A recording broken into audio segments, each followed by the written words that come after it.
saw the Super Bowl, there was a commercial by Toyota featured Toni Harrison.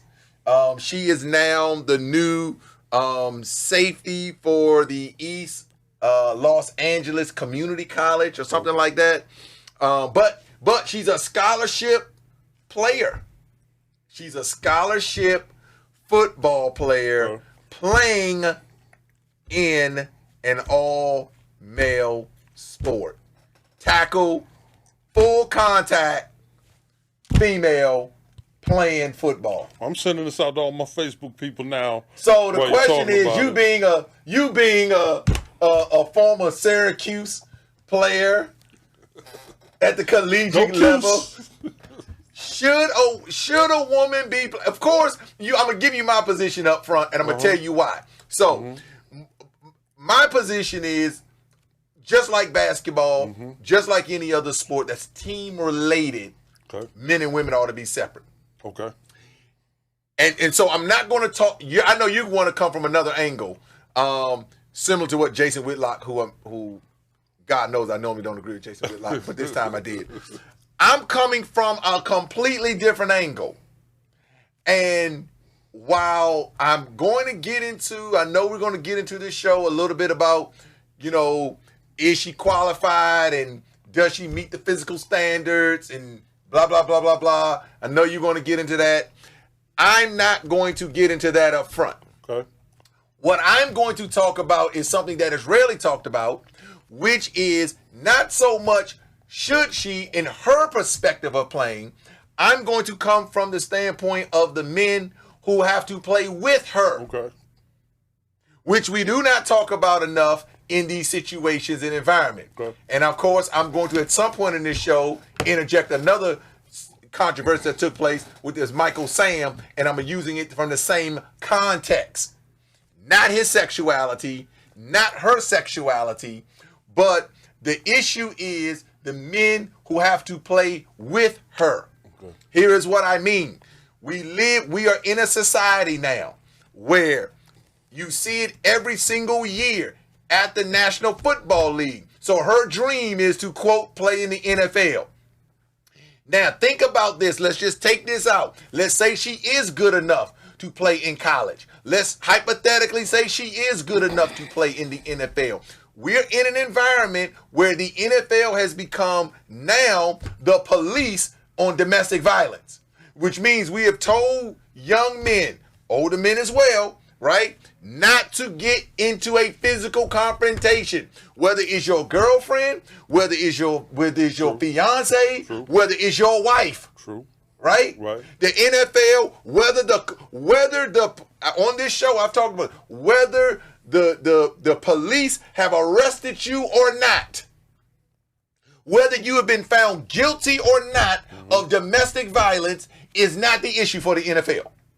The issue for the NFL is strictly the fact that it is a domestic violence case and it looks bad for the NFL. Okay. It looks bad for the NFL that this aggressive sport, these men are hitting these women. Okay. In any type of context. If a video comes out with a man hitting a woman, you are guilty, regardless of the context. Am I right? Yeah, seems to be the case. Don't matter. Right. Don't matter if you was drunk. Don't matter if she hit you first. Don't matter if you. That's all irrelevant. You are guilty. You wrong. We're gonna take money from you. We're gonna take games from you. We're gonna suspend you. Am I correct? Right. At least until you getting suspended. Right. Whether you was in the wrong, whether you was in the right, whether you think you was right. Right. None of that's the issue. If you're an NFL player and you put your hands on a woman, if you're an NFL player and you put your hands on a woman, that is considered you are in violation. Mm-hmm. Am I correct? Of the personal conduct policy. Personal conduct policy. Mm-hmm. They don't care what the situation went down. You can have whatever justification you want to have. Kareem Hunt had justification. Ezekiel Elliott had justification. You just had the case with Kareem Hunt. No, not Kareem Hunt. Where he finally retired Gregory because of all of his incidences that he had. Obviously, the Ben Roethlisberger situation. You've had several scenarios. Right. Of course, Ben didn't really get suspended, but he did get a couple of days. But my point is, they were all considered. Bottom line is, you was in a situation. The woman said that you was aggressor in whatever the scenario was, and the NFL said, for the sake of us looking like we need to look political, whatever scenario is, we're gonna take an action. Mm-hmm. You're gonna be found suspended. I bring that up to say, that's the context of the NFL. Gotcha. Now you have Toni Harrison, a woman who's a safety. Okay. Now, if you've ingrained this context of how you deal with a woman from a physical standpoint of view. She now has a uniform on.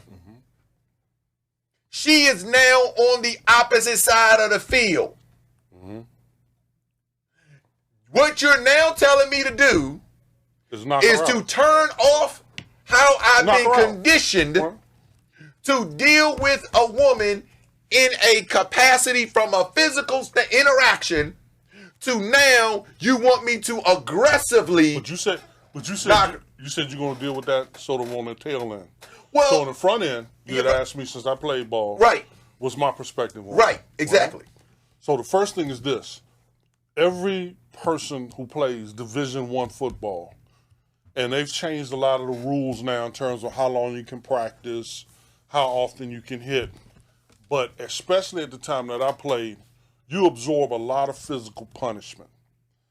And what happens is the human body, as a good friend of mine, Terrell Jackson, once said, who played 12 years in the NFL, the human body only has so many hits in it. Right. You only have so many car crashes before your body just says, I can't take any more. From what I learned in biology class years ago, females are structured differently than males. So by virtue of that, females probably have fewer crashes in them than men when you start talking about external pressure and external pounding like that on a daily basis. Right. As a result, they also carry within them things that we don't. Sure. Ovaries. Right. Their soft tissue is typically much different. So as a result of that, they're not built for that kind of pain and pressure on a consistent basis without the help of some kind of steroid or growth hormone that kind of turns them, puts more testosterone in them and turns them into more of a male. Right. In a natural sense, they're just not built for that. And so I think... And neither is a 7-year-old child. Well, exactly. I mean, there's a reason why we know the to your point, and I think not that we don't know, because I think we know all of the statistics as it relates to the biology of men and women in this context. Now, so the question then becomes, then why is this happening? Because again, we are clearly not taking into account, which is why I started with, on the other side of the table, if you, being at Syracuse, knew that the running back was a woman, and you was playing defensive line, and I can just go this from just reasoning, rationale. If you knew this information, and based upon your upbringing, based upon your socialization, with the opposite sex, you would take the position almost 100% of the time, if this individual got the ball, although I need to tackle them, I'm going to do it in the least painful manner possible. Says who? Says who? You are going. It is a natural. You out your damn mind. It is a socially. Wait a minute. It is socially. Whatever. It is socially drilled in that you will listen. Certain things you can't turn off. Okay, look. If you put on a helmet and you step in between those white lines. No. That's not what you're saying? Yeah, I hear what I'm saying. Okay, I'm so saying what am I that missing? you know that this individual is a female. And your point is what? And my point, listen, okay. Your point is what? Okay, I'll give you an example. You're asking or you're telling? I'm doing both. Okay. Because I've experienced it on another level. You're telling me that knowing the information that you know, that what you would do is you would take the exact same type of approach knowing that it's a man. I'm telling you the majority of football players No, won't. that it's a woman? No. Dude, I'm telling you majority of players, every single one of them is going to take the same approach. The person doesn't matter. You have a mission and a job to do. So the bottom line is if you have the ball and it's 3rd and 4 and I'm playing linebacker, my job is to stop No, you. I'm not disputing. No, I'm not. No. So I'm not disputing I'm not it. letting up because you're a woman. No. Listen. Listen. I'm asking you a question. Are you saying They've already had cases with her that's been the case. They've already. We're not talking about the same level of football then. When you start talking about Division I and pro level, nah, buddy. Listen, you wouldn't even get too much food on the table, listen, baby. Listen. I'm not talking about it from the standpoint Man, of too much food on the table, could you do it? I am telling you that there's no way in the world that you are going to take the exact same approach of hitting a woman, knowing that she's a woman. I will knock her helmet into the 3rd row. No. You might say that now, but on the football field, listen, I'll give you an example. What do you mean I said now? I'm telling you. You hadn't had to run into that. I'm telling you. You didn't have to go into that. See, so you can say it only out of the context. The point, that's not the point. 301-429-9247. Nobody's had to run into that, Terrell. You're asking me, and then you're going to tell me that I wouldn't. And I'm telling you that I would. Because first of all, so you would hit your sister like that on the football field? Heck yeah! No, you wouldn't. Come on, Slim. No, you on wouldn't. The other team? No, you wouldn't. Come on, you bro. would. You ain't even play. You did not listen. When you got to a certain stage in age, you got it twisted. When you got to a certain when you got to a certain stage in age, you got it. He's got it twisted. Look, even when I was playing with my cousins, I had all brothers, but even when I was playing for my cousins and who were female when we were kids, that's not the same thing. No, yes, it is. No, 7, 8, 9 years old, we was playing football, we were boxing, we were doing all. Let me tell you something. When we got a certain age, when we got 15 and 16 and we knew we were physically greater than them, we did not play in the same context. You just socially, psychologically will not. It's not the same scenario. I'm telling you, bro. you will not. 301-429-9247. Look here, 301-429. Y'all want to get on this conversation? Look, when your meal ticket is at stake, listen, Slim, that was makes it, and that is the problem. Well, that is my problem. That is the whole point. If the meal ticket is on the table, and psychologically, you are not in the position. You already have to be psychologically at a different level every single snap, every single point in the game. And your meal ticket's on the line. I'm going to be like the water boy. I'm going to think of every female that did me wrong. No. What's going to happen is, let me tell you what's happening. Which is why females shouldn't play Division I or pro football. That's right. Well, look, against men because we're going to try to decapitate them. No, we're not. Listen, the tape that Toni Harris puts out. Hold on. We're not talking about the same. Wait a minute. I'm gonna point out this. Division I, Division II, but I'm saying she's a scholarship player. Not the same Here's level. the point. She's already put out a tape. The tape that she put out, it is clear. It is clear. Have them call in. It is clear that the tape that she's put out already includes, as a safety now, very little contact.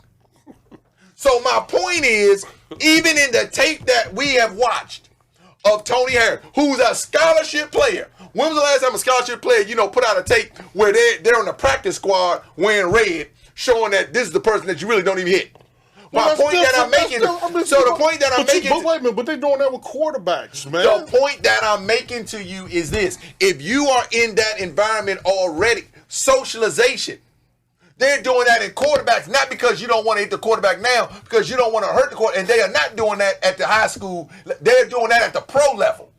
And quarterbacks at the high school level, quarterbacks at the college level get hit every single day. Dwayne Haskins getting hit every day. No, they're not. No, they're not. You got at that level now. The quarterback is running around with a red scarf over top of his helmet. So all I'm saying is he has gone through the hits already. He's 6'4", 225, 230. He done gone through the hit. He in the game getting hit. I'm not saying you don't have game situation hits. What I'm saying is that the quarterback is protected. Of course. If you put a female on the field and put a red thing over her helmet, then the red thing tells us, color tells us not to hit that person. Wait a minute, hold on. Let's They put do it. that with You're injured putting no. players. You're They do putting that it, with injured no. players They're all putting the it in. time. No, they're putting it. You're missing the context. They are protecting. They are protecting in the context of full contact to get to Sunday or to get to Saturday. They're not protecting the quarterback in the context of them knowing that they ain't gonna get hit. Matter of fact, to get to the level that they playing, they had to take the hits. You just got finished saying that the average person that is not about how the size is the number of hits that you're taking. So the point is the reason why they're putting the red right. So scarf you're on the limiting. helmet is to limit the hits. Wait, you're during limiting the week. You're limiting the hits because you know they gonna get hit. You're not limiting the hits because you don't want them to get hit. You're limiting the hits because throughout the course of the year, throughout the course of the week, they are getting hits, blindside hits, hits that they don't see, running back. I mean, they're getting hit all the time. So my point that I'm making is, it is not the fact that we are limiting the hits on the basis of them not getting hit. Nobody on the football field gets hit more than a running back. And the running back's not in practice with a red thing on his head. It's just the reason, but come on now. Now we're getting into the importance of the player. Well, this is what you made a statement as to why it's like that, and I'm telling you. But it's not. No. But the point that I made it's not about them not getting hit. It's about the importance of the position on the field. It's right. That's what I said. But my point is, the quarterback is. What they're saying is, I'm going to limit the number of potential season-ending hits now because when you get in contact in the game, you're going to get hit. That's the point. They ain't wearing a red scarf in the game, are they? Are they wearing a red scarf in the game, Division I? No, they're not wearing a red scarf. They running option plays. They running wildcat plays. They doing all kinds of junk in college. Quarterback ain't nothing but another running back in most of these colleges. So my point is, when you look at these kids today, okay. Kyle Murray runs a what? 4.3 something, 4.29, 4.3. Of course they're going to limit what Kyle Murray is doing from trying to protect him as the most explosive player when he was at Oklahoma. But do you think that he didn't get hit? He was getting crushed. Kyle Murray, that was the whole purpose of him coming to the NFL. They like, does this guy's body type, does Kyle Murray, a Division I, Big 12, Power Conference football player at 190 pounds, they're like, can this guy, who was small for college quarterbacks, can this guy maintain it in the pros? Which the verdict is still out on him. Okay. And my point is, with everything that you said, limiting hits. Dwayne Haskins, big guy, limiting hits.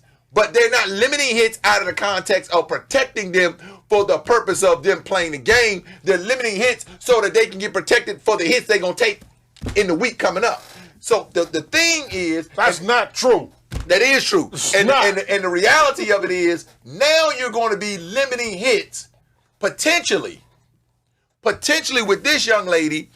And the point is, if the players are not running full speed to hit her, if she's in defensive back, so let me clarify this. They could potentially. Let me clarify this for you for the last time, and then we move on to the next aspect of it.